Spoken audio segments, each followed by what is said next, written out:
মন্দিরে মন্দিরে দেবী দুর্গার আগমনী সুর, ঢাক ঢোল আর শঙ্খ বাজিয়ে ঘট স্থাপন করে আমন্ত্রণ জানানো হয় 10 ভুজাকে। চলে বিহিত পূজা। ষষ্ঠীতে উপবাস থেকে দুর্গত নাসিনীর চরণে অঞ্জলি দেন ভক্তরা। এ সময় দেশ ও দশের কল্যাণ কামনা করা হয়। দেশের জন্য যাতে মঙ্গল হয় সে কামনাই করি। আমি অঞ্জলি নিব, আমার মনোভাবটা অনেক ভালো লাগছে।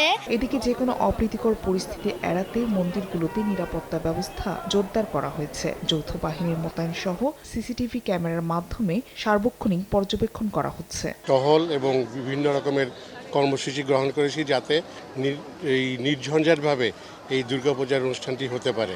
শারদীয় দুর্গোৎসবে চট্টগ্রাম, ময়মনসিংহ, খুলনা, বরিশাল সহ বিভিন্ন জেলা সেজেছে বর্ণিল সাজে। মন্দির ও আশপাশের এলাকায় করা হয়েছে মনোমুগ্ধকর আলোকসজ্জা। ফাহরিয়া ফারজানা, সময় সংবাদ।